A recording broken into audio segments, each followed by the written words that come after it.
The organization Philabundance estimates that roughly 500,000 people in its 9-county coverage area suffer from food insecurity. The organization that partners with 6ABC on so many projects also adds it is never too late to help. We welcome Philabundance CEO Lori Jones-Brown to Brighter News. Good morning. She is an old friend of many of us here at 6ABC. Good morning, Lori. Tell us the various ways that people can help out. And you say that it goes beyond as you're going through your pantry, picking out some items to drop off. Yeah, there are a number of ways that folks across this region can help us. They can visit our website, philabundance.org, to find out how they can have a virtual food drive. They and their friends, their family, their schoolmates can get together and pick items that they would want to donate to people. People can, of course, always donate funds or have a food drive. The other way, as we lead into King Day of Service, is people can volunteer with us. So you can sign up on our website to find out how to volunteer. It's actually pretty fun. Come repack food with us, help us sort food. So we welcome people to visit our website to learn more.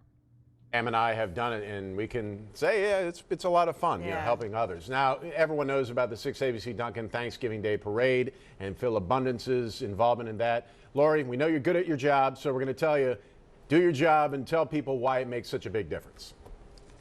It really makes a big difference. And we're so grateful to 6ABC, to all your listeners, to your partners who are helping us. You do help us serve the 500,000 people in our region.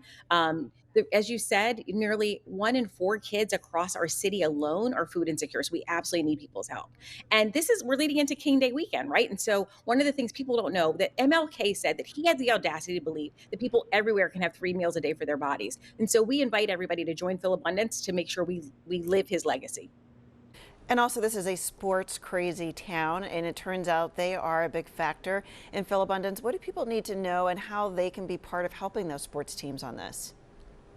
That's right. Every single one of our sports teams has helped us in a number of ways.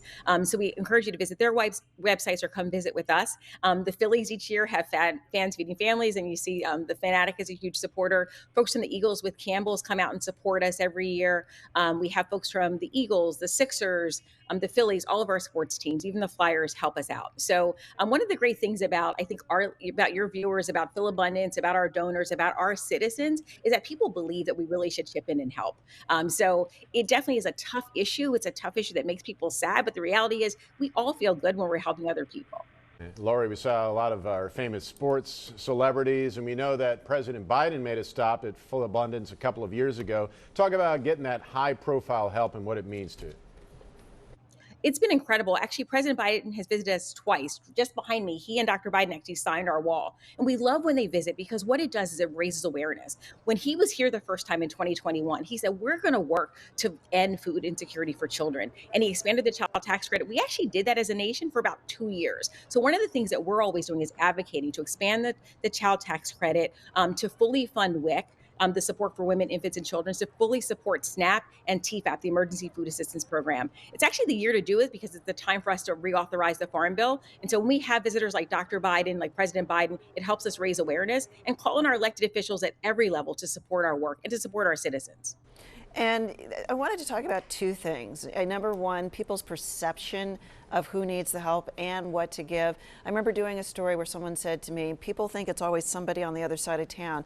They said every neighborhood, one of your neighbors right now can use your help. Tell people about who needs it, but also they said, don't give those water chestnuts in the back of your pantry. People want things that you want. They want the pasta, they want the delicious food, the good soup.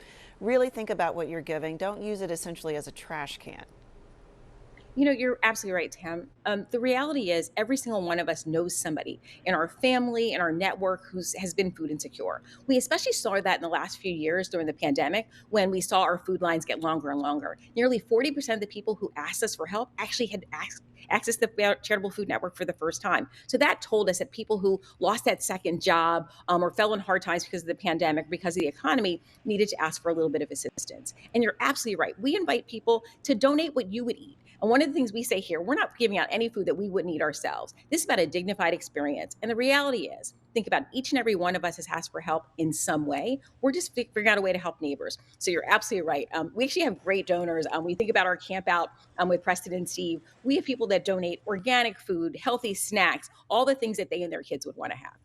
Lori Jones-Brown, CEO of Philabundance, thanks so much for joining us. Happy New Year to you, and we're proud to say that you are good friends of 6ABC. Best of luck to you.